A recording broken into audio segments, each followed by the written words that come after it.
Hi, great to see you again. Just wanting to talk to you today a little bit about market failure. Unfortunately, we've built this amazing market model up with all of its classical thinking, and it really doesn't work. There's more failure in the market model than there is potentially success. And what I mean by that is the main basic idea behind our market model is that the supply and demand curve, they had to equal. We had to end up with a situation where there was allocative efficiency. And we end up not being there. We just don't get that. We either have perhaps under provision of certain goods and services, or maybe over provision of those goods and services. Sometimes it's about us, the consumers, and there might be under consumption of certain goods and services, or over consumption of other goods and services.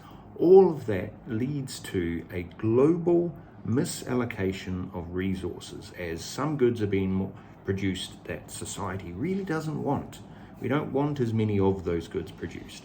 So resources that could have been used elsewhere are being used to produce these products that we don't necessarily want, okay, or want as many of.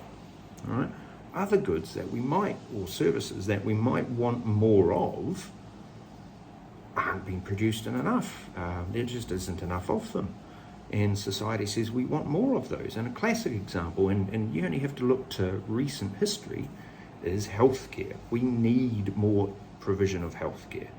Right? This is something that has become a global necessity.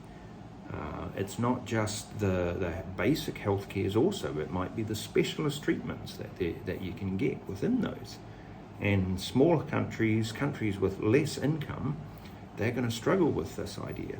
So society needs to figure out how to get more of that particular product into a market. Just as it might also have to figure out, well, we're not so keen on this idea of demerit goods, i.e. bad goods. We want there to be less tobacco products, less alcohol-related products, less gambling perhaps, anything that society deems to be harmful to us, we might want there to be less of. So in all of those situations, we're going to say help to the government. The government acting like a parent in that regard will come and help us if there are situations that, we need them to help us with. Right? We need to understand this idea that there are not only private benefits to be gained from consumption or production of a good, but there are public social benefits potentially to be gained. That there are not only private costs to be paid with regards to the production or consumption of a good, but there are also perhaps social costs, which are the true or full costs of all of the costs involved with that particular product. So thinking about your private costs plus any negative externalities that might occur. So your externalities, the word ex is the Latin word for out. So your externalities are those costs that are outside of the market. And we know that they are not therefore being paid by anybody, all right, except, for society, okay? And society doesn't want to pay for it. Society, we want to include those costs or benefits back into the market. And that's a process called internalization. To do all of that, we need to have some relatively quite complicated, perhaps, taxes or subsidies or maybe even provisions given to society. And that'll involve a lot more government intervention, maybe more so than we had originally thought. It might also mean that we need to rethink what the market is and how the market can best work, all right?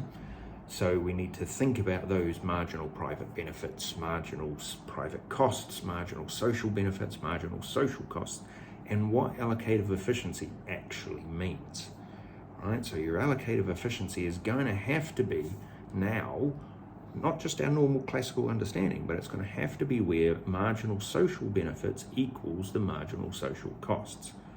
So we are maximizing that idea of a community surplus. We are including all of those potential external costs and benefits into our market. So therefore we don't have the same problems. We don't have issues with who's going to pay for flood defense systems, right? Big issue here in Malaysia. The law and order, who pays for that? I mean, I know in some countries you've got the more private sort of policing services, but who actually does contribute and pay for those? Lighthouses, national defense, public parks. These are all things that maybe society wants more of, and the government therefore has to provide them. Or it could be community services such as counselling. We need more of that since the COVID pandemic, I would suggest. More education. We need other vaccinations. All of those sorts of things need to be provided, but the private market isn't going to do it. They're not going to do it to the level that we would want them to. So those goods and services are always going to be under-consumed and potentially overpriced. All right? So therefore there is going to be an element of welfare loss in our market where society is not gaining or losing out from those externalities that are potentially present. Now, there's a bit of maths involved with that, and okay, you do your drawing of your market model. You need to illustrate where the supply curve is, right, and where the demand curve is, and illustrate where the marginal social cost curve will be. Now, the big challenge for learners is to work out whether you're looking at something from the point of view of a producer or a consumer. Is it that the producer is causing the extra costs or extra benefits, or is it that the consumer and consumption is causing those extra costs and extra benefits? Because whichever way you look at it, your model's going to be different, slightly different, and you're going to need to perhaps target your government solutions in perhaps a different way. All right, now, we also need to think about something called a common access or common pool resources. These are resources that everybody has access to. These are resources that are non-excludable. They are rivalrous. These are resources for which the tragedy of the commons occurs.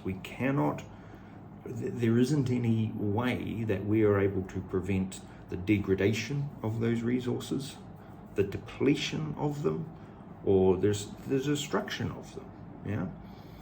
We're unable to without, again, some form of intervention. Now, there's some really amazing ideas with regards to how we might solve these particular problems. But it's problems like overfishing, right? There are less fish in the oceans than there used to be. But one of the big issues with your common pool resources or common access resources is how do you set property rights? Okay, how do you decide this fish belong to this country, therefore they get to decide what happens to it, because fish will just swim, right?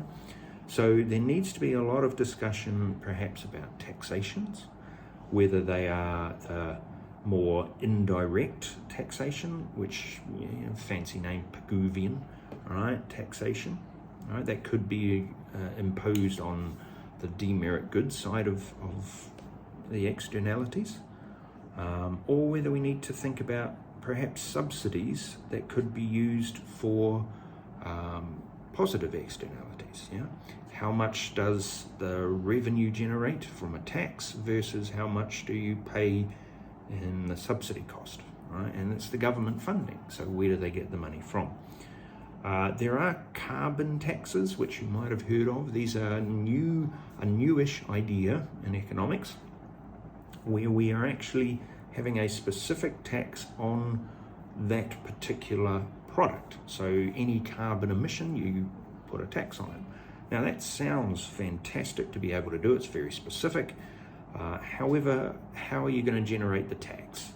What level of tax is it going to be? Right? How are you going to get the companies to agree to it? Are you going to have to then enforce the tax? What about international agreements? Because obviously if we're talking carbon and it's floating around the environment, right? So Indonesia sets the fires and it impacts on Malaysia. Well, you need an international agreement to try and sort that out. And do they all agree, right, with regards to it and the levels? And then you've also got perhaps a equity issue with regards to developing countries versus developed. And that was one of the arguments a few years ago which was from the developing countries, which said that the developed countries, they'd had their time growing their economies, developing their economies, polluting the environment, and now that it was the developed countries that were now telling the developing countries they couldn't do that when they were doing it themselves just a few years before. So you can run into a lot of political issues as well with regards to common access resources and the carbon credits. Right? There are new markets that can be created, like cap and trade sorts of ideas. These are models where you can use a market-based system or market-based ideas to hopefully internalize some of those externalities that are out there. It's a very big topic. There's a lot that can be discussed, and there's a lot of market models that you're going to need to practice drawing and explaining in order to be able to figure out how these market failures actually work in the real world and how the solutions do, and whether the solutions are particularly effective or not.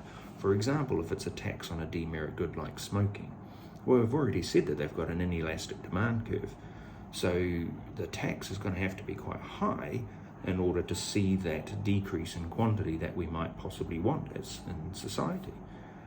Then you've also got the equity issues. Who are you taxing? Who are you not taxing? All of those sorts of questions will run into these discussions and analyses. Okay, thank you very much. Please remember to like and subscribe. Otherwise, as we'd say in the land of my birth, hei kōne rā, have a fantastic day.